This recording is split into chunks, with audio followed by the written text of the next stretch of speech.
I was still catching my breath from our record-breaking quarter when my VP leaned back in his chair and slid a resignation letter across the desk. His smirk cut deeper than his words. "Sign this, Violet. It's better for both of us." My throat tightened as coworkers walked by the glass walls, watching me get humiliated in plain sight. The numbers were right there on his computer screen. We had just closed the biggest quarter in company history. My team had brought in 3 major clients, and our revenue was up 40% from last year. I had worked 60-hour weeks for months to make it happen. But here I was, staring at a resignation letter with my name already typed at the bottom. The paper felt heavy in my hands, like it weighed more than just my career. It felt like my entire future was crumbling. "You can't be serious," I whispered, my voice barely audible. Outside his office, I could see my team celebrating at their desks. They had no idea their leader was about to disappear. His eyes were cold as steel. Dead serious. "Sign it now, or this gets much harder for you." The threat hung in the air like smoke, choking me. He didn't fire me, he made me resign. That way, it looked clean for him, and left me with no severance, no security, no legal recourse. My pen scratched across the page while my chest burned with rage and disbelief. I had just delivered the highest numbers this company had ever seen, and still, I was disposable. "Smart choice," he said, snatching the paper before the ink was even dry. "HR will process this today. Clear out your desk by 5. I wanted to scream. I wanted to throw his coffee mug through the glass wall.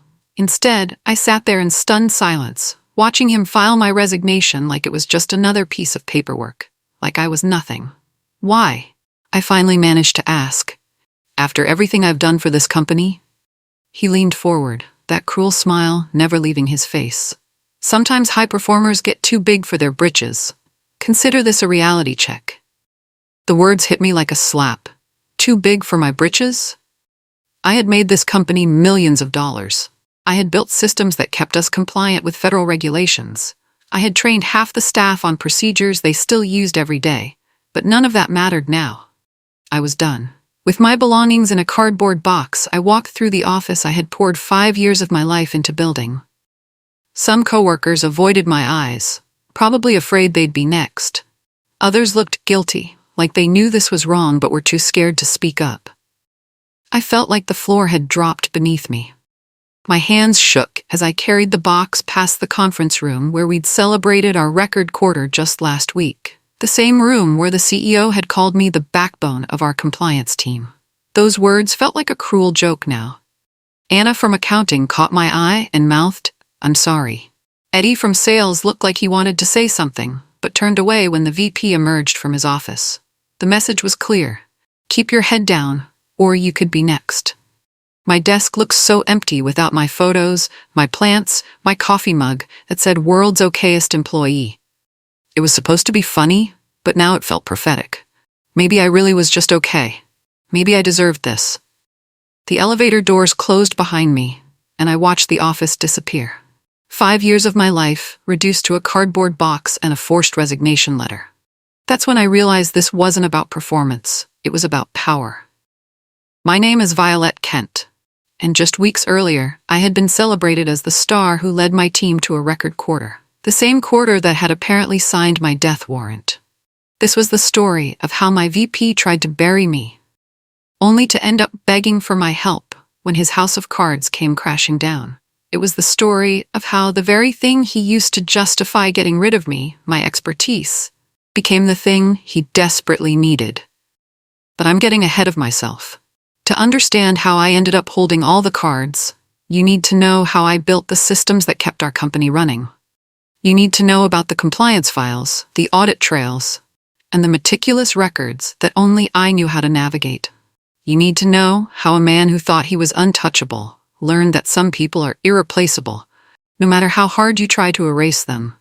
And you need to know how sometimes the best revenge is simply watching someone destroy themselves with their own arrogance. This is that story. This is how I went from unemployed and humiliated to holding my former VP's career in my hands. 3 months earlier, I had landed our company's largest client in 5 years, pushing revenue to an all-time high. Javelin Industries was a massive manufacturing company worth $20 million annually.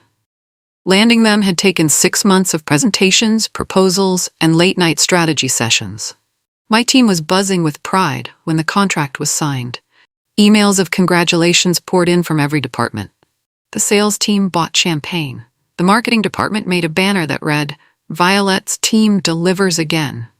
The CEO even mentioned me by name in the monthly town hall meeting.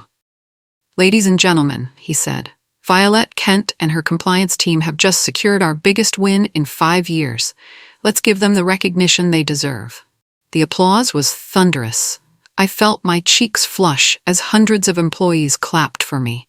It was the proudest moment of my career. I had worked so hard to get to this point, building relationships with clients, learning every regulation inside and out, creating systems that made us the most reliable compliance firm in the state. After the meeting, coworkers lined up to congratulate me. "You're going places," said the CFO. "This company is lucky to have you," said the head of HR. I felt invincible. I should have noticed that my VP wasn't among the people congratulating me. At that same town hall, I noticed my VP's jaw tighten as the applause rolled in. His name was Stefan Walsh, and he had been my supervisor for 2 years. He was the kind of man who always needed to be the smartest person in the room, the one with all the answers. Later at the celebratory dinner the company threw for my team, the CFO raised his glass and joked, "Violet, I think we found our next VP already." Everyone laughed and clinked glasses. It was meant to be a lighthearted comment, but I saw something dangerous flash in Stefan's eyes. His champagne glass froze mid-air, and his smile became forced. That was the moment I became his threat. That was the moment he decided I had to go. I tried to brush it off. Surely he wouldn't be petty enough to hold a joke against me. Surely he understood that my success was his success since I reported to him. But over the next few days, I started noticing small changes in how he treated me. The warm congratulations stopped. The friendly small talk disappeared. When I'd pass him in the hallway, he'd look right through me like I wasn't there. I told myself I was being paranoid, but deep down, I knew something had shifted. The countdown to my destruction had begun. After that night, little things changed. Meetings I was supposed to lead suddenly got rescheduled without my knowledge. I'd show up to conference rooms to find them empty. Then, get texts saying the meeting had been moved to a time when I was busy with clients. Client emails that were meant for me started getting rerouted to Stefan. I'd find out about important updates secondhand, sometimes hours after decisions had already been made. When I asked about it, he'd shrug and say, "Must have been a system glitch." He began excluding me from strategic planning sessions, claiming they were executive level only. These were the same meetings I'd been attending for months, where my input had always been valued. Now, suddenly, I wasn't important enough to be there. My direct reports started coming to me confused. "Stefan told us to check with him before implementing your suggestions," one of them said. "He said there might be some changes coming to how things are done around here." I felt like I was being slowly erased from my own department, like someone was taking an eraser to my role, making me smaller and smaller until I disappeared completely. But I had no proof, nothing concrete to point to. Just a growing sense that I was being pushed out. The worst part was that I still had to pretend everything was normal. When I closed a deal worth $3 million with Henderson Corp., Stefan announced it at the next board update, as if he had orchestrated the whole thing. I sat in the back of the room, fists clenched under the table, while he basked in applause for my work. "Through strategic outreach and careful relationship building," he said, clicking through slides that contained my research, my proposals, my follow-up plans, we were able to secure this significant contract. Not once did he mention my name. Not once did he acknowledge that I had spent months building the relationship with Henderson's compliance officer. The board members nodded appreciatively, taking notes about Stefan's excellent leadership and strategic vision. My coworkers glanced at me nervously from across the room. They knew who had really done the work. Anna from accounting caught my eye and shook her head in disgust. Eddie from sales looked like he wanted to stand up and say something. But nobody dared to speak up in front of the board. After the meeting, Stefan walked past me with that same cold smile. "Good work on the Henderson research?" he said quietly, just loud enough for me to hear. "I'm sure you understand why leadership needs to present these wins." I understood perfectly. He was stealing my work and calling it leadership. He began withholding critical information from me: compliance notices from federal agencies, changes to client requirements, updates to industry regulations. Then he'd scold me publicly when I didn't have the latest information. "Violet, you should already know about the new EPA guidelines," he said during a team meeting, his voice dripping with condescension. "How can you advise clients if you're not staying current?" I felt my face burn with embarrassment. The EPA guidelines he was referring to had been sent directly to him 3 days earlier. I knew because I'd followed up with the sender to make sure we received them. But Stefan had never forwarded them to me. "I didn't receive those guidelines," I said carefully. "Could you forward them to me?" He made a show of checking his email. "Oh, here they are. Must have been an oversight." But his smile told me it was no oversight at all. It was deliberate. This became his pattern. He'd hide important information, then make me look incompetent for not having it. He'd schedule last-minute client calls without telling me, then act surprised when I wasn't prepared. He'd change deadlines without notice, then criticize me for missing them. I realized he wasn't just sidelining me. He was actively setting me up to fail. Every mistake he forced me to make was ammunition for whatever he was planning. Despite all his sabotage, I pushed my team to deliver record results that quarter. We brought in Javelin Industries, Henderson Corp., and 2 smaller clients worth a combined total of $30 million. It was the best quarter in company history, and everyone knew my team was responsible. The irony wasn't lost on me. My success was the very excuse Stefan needed to restructure the department. At our final team meeting before he forced me to resign, he stood at the head of the conference table with a satisfied look on his face. "When performance peaks like this," he announced, "it's often the best time to make strategic changes. Sometimes you need to shake things up to maintain momentum." I felt a chill run down my spine. I knew he was talking about me.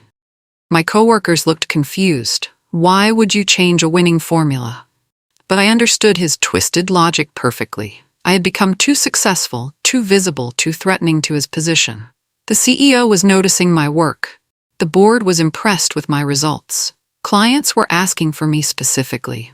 In Stefan's mind, that made me dangerous. He couldn't fire me for poor performance because my performance was stellar. So he had to find another way to get rid of me, and the best time to make strategic changes was when no one would question them.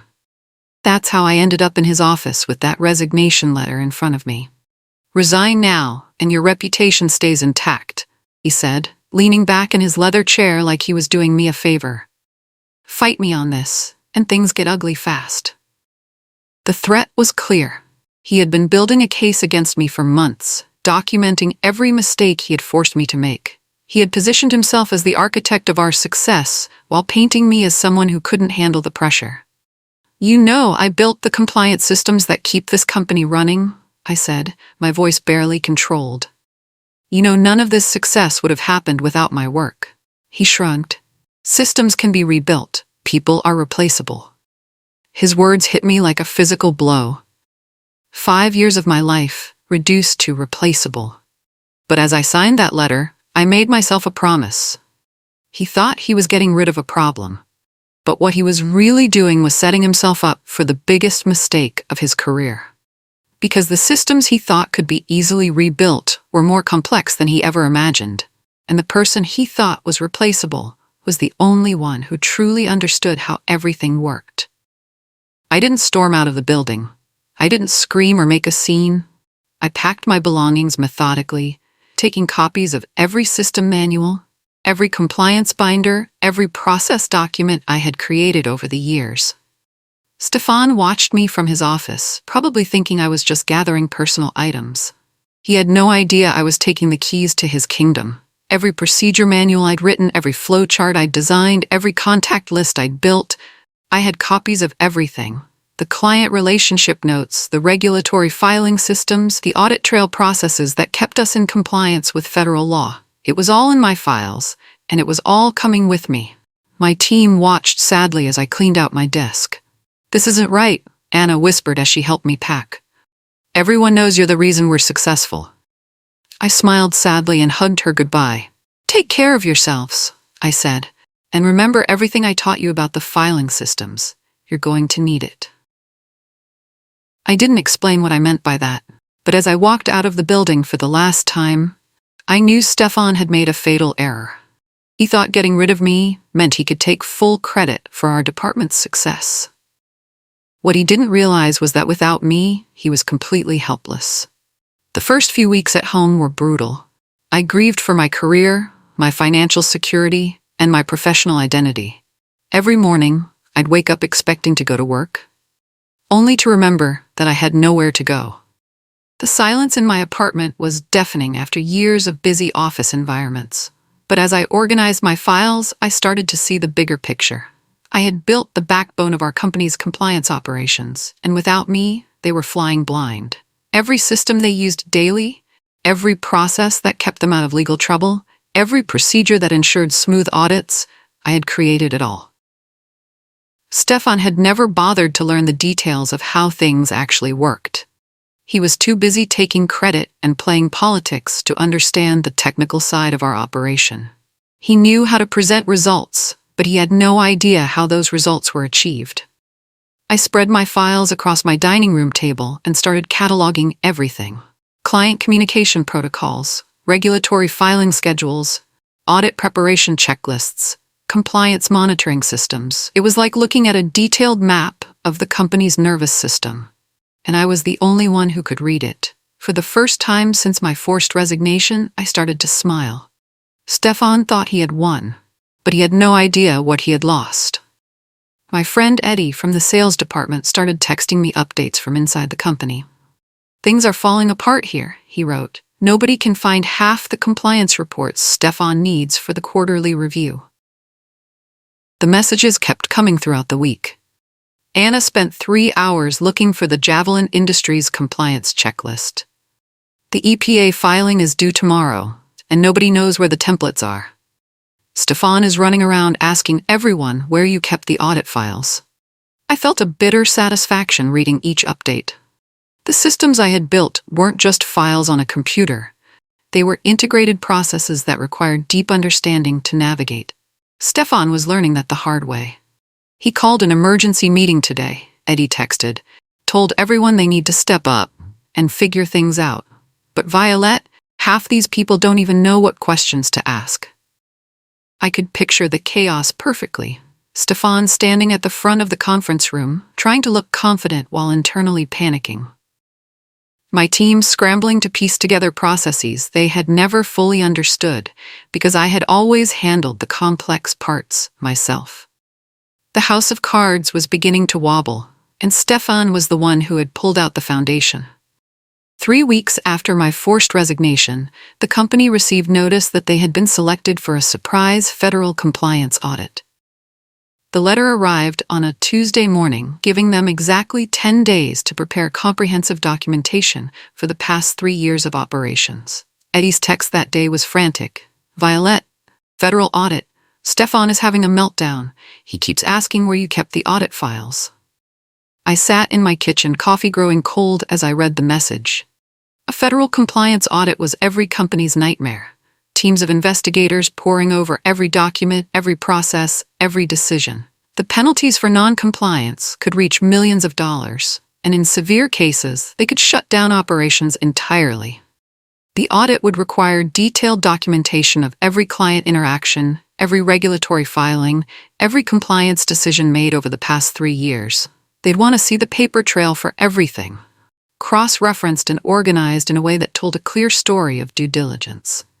I had spent 5 years building those systems, trails, maintaining those records. Every document was meticulously organized. Every process was clearly documented. Every audit trail was perfectly maintained. But Stefan had never bothered to learn where anything was or how it all fit together. Now, he needed those systems to save his career, and I was the only one who knew how to navigate them. According to Eddie's reports, Stefan was completely unraveling. He had called 3 emergency meetings in 2 days, demanding that someone find the audit files I had maintained. He'd assigned different people to search for documents, but they were coming back empty-handed. "He's screaming at everyone," Eddie texted. "Says we're not looking hard enough. But Violet, nobody knows what they're looking for. You organized everything in a way that made sense to you, but the rest of us are lost." The compliance files weren't just sitting in a folder labeled audit stuff. They were integrated across multiple systems, cross-referenced by client, date, and regulation type.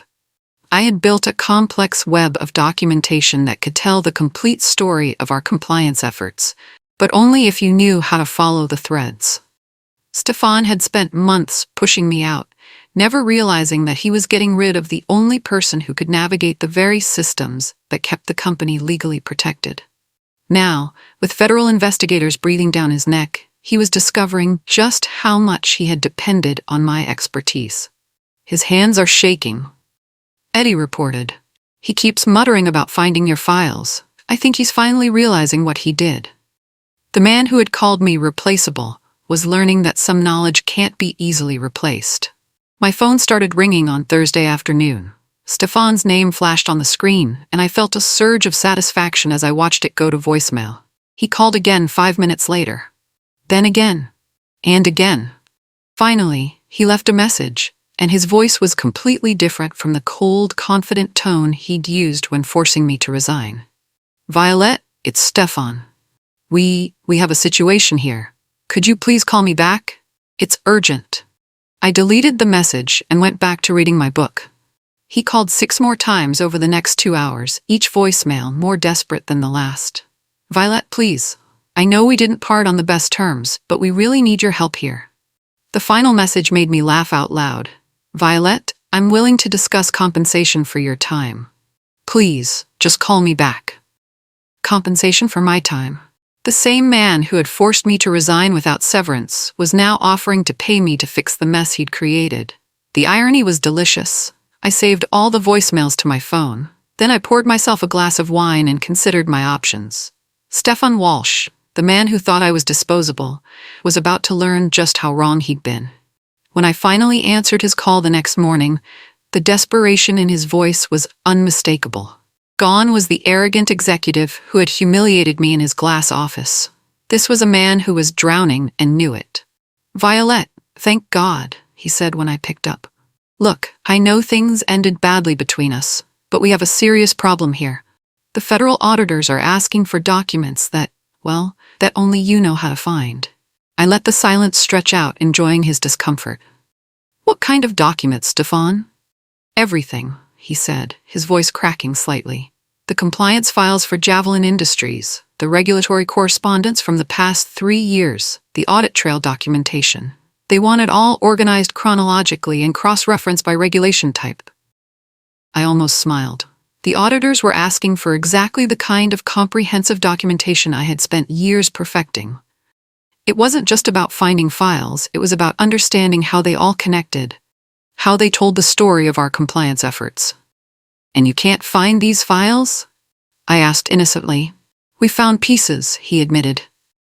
"But nothing's organized the way the auditors want it. Violet, I can make this worth your while.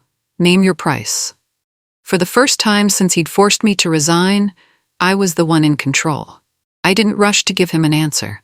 I let him sweat for another day while I carefully considered my terms. When I finally called him back, I had a list of non-negotiable demands.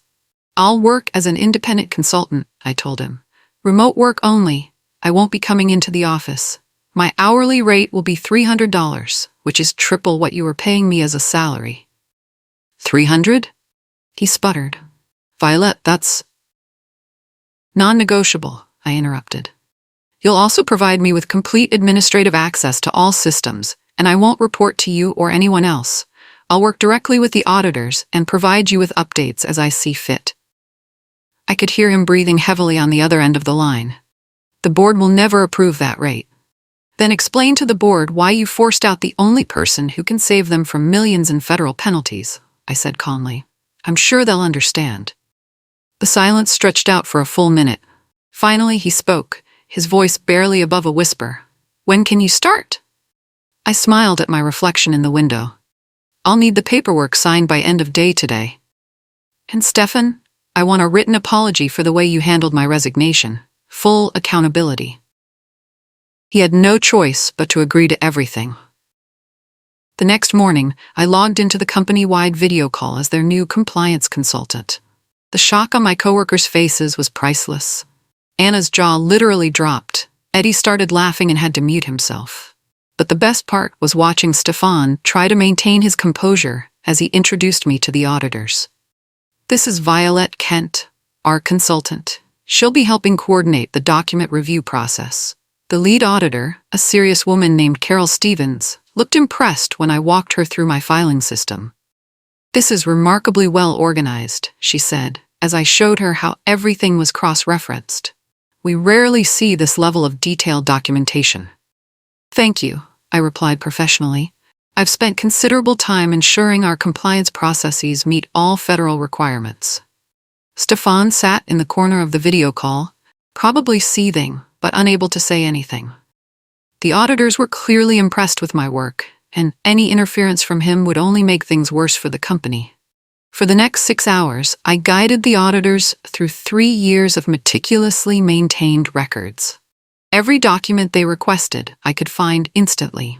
Every question they asked, I could answer with specific examples and supporting documentation. I was in my element, and everyone could see it. Over the next 4 days, I worked 18-hour shifts, organizing and presenting documentation to the federal auditors. Every compliance file, every regulatory correspondence, every audit trail was laid out in perfect chronological order, with detailed explanations. The auditors were amazed by the level of organization. "In 20 years of conducting these audits," Carol Stevens told me, "I've never seen such comprehensive documentation. Every regulation is properly addressed, every filing is perfectly timed, every client interaction is thoroughly documented." Meanwhile, Stefan hovered nervously in the background of our video calls, occasionally trying to interject with helpful comments that only demonstrated how little he understood about the actual compliance work. The auditors quickly learned to direct all their questions to me. "Miss Kent," one auditor said, "can you walk us through the risk assessment process for high-value clients?" I pulled up the detailed flowcharts and risk matrices I had created, explaining each step of the process with specific examples from our client files. Stefan's face grew paler with each presentation, as it became increasingly clear that I had been the architect of everything the auditors were praising. By day 3, the auditors were asking to speak with me privately, without Stefan on the calls. When the audit concluded, the results exceeded everyone's best-case scenario. "This company demonstrates exemplary compliance practices," Carol Stevens announced in the final meeting. "The documentation is thorough, the processes are robust, and the attention to detail is outstanding." She paused and looked directly at me through the video screen. "Miss Kent, your work here represents the gold standard for compliance management. We'll be using your systems as examples in our training programs." The relief in the virtual meeting room was palpable. No penalties, no fines, no operational restrictions. The company had passed with flying colors, and everyone knew it was because of the systems I had built and maintained. "Could we get copies of your process documentation?" another auditor asked. Other companies could benefit from seeing how proper compliance should be structured. I glanced at Stefan, whose face had gone completely white. He was realizing that the person he had forced out was being praised by federal auditors as an industry expert. The replaceable employee was now being held up as the gold standard. "I'd be happy to provide those," I replied. "I'll prepare a comprehensive package of our best practices." Stefan looked like he was going to be sick. Word of the audit results spread through the company faster than gossip. By the next morning, my phone was ringing with calls from board members who suddenly wanted to understand exactly what had happened and how I had saved the company. "Violet," said the CEO when he called me personally, "I had no idea you were no longer with the company. When did this happen?" I explained the situation diplomatically, focusing on the timeline and avoiding unnecessary drama. But the facts spoke for themselves. I had been forced to resign just weeks before an audit that revealed the company's success was built on systems I had created. "We need to discuss bringing you back permanently," he said. This audit made it clear that you're absolutely essential to our operations. Within hours, I received calls from 3 board members, the CFO, and the head of HR. They all wanted the same thing: to understand how Stefan had managed to force out the person who had just saved them from potential disaster. The board scheduled an emergency meeting for the following Monday. Stefan was notably not invited to participate in the personnel review discussion. The dominoes were starting to fall, and Stefan was standing right in their path. The board's investigation into my forced resignation was swift and thorough.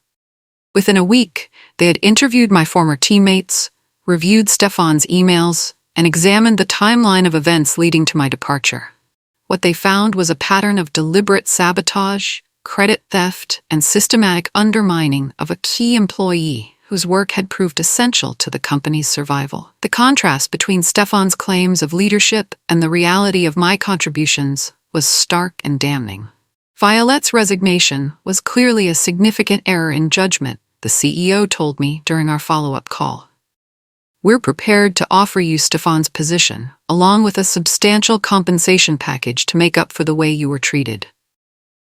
I listened to their offer, a 40% salary increase, stock options, and a formal apology from the board. It was everything I might have wanted a month earlier, but something had changed during those weeks away from the company. I appreciate the offer, I told him, but I've decided to start my own consulting firm. I've learned that my skills are more valuable than I ever realized. The irony was perfect. Stefan's attempt to destroy my career had actually shown me just how indispensable my expertise really was. With my consulting fees from the audit response, I launched Kent Compliance Solutions within 2 months. My first client was Javelin Industries, who hired me after seeing how smoothly their audit had gone. Within 6 months, I had 12 corporate clients and a waiting list.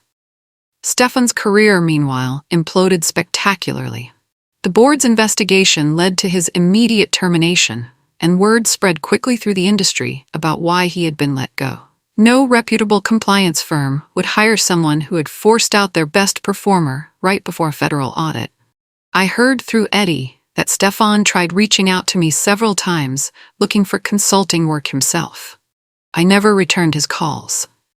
The man who had once told me I was replaceable was now unemployed and unemployable, while the person he had tried to destroy was thriving. My final lesson came full circle at an industry conference 6 months later, where I was invited to speak about best practices in compliance management. As I stood at the podium, looking out at hundreds of professionals eager to learn from my expertise, I remembered Stefan's words: "People are replaceable." He was wrong. Knowledge, dedication, and integrity aren't replaceable, and sometimes the person who tries to bury you ends up digging their own grave instead. My advice to anyone facing workplace betrayal: document everything, know your worth, and remember that the truth has a way of surfacing when it matters most.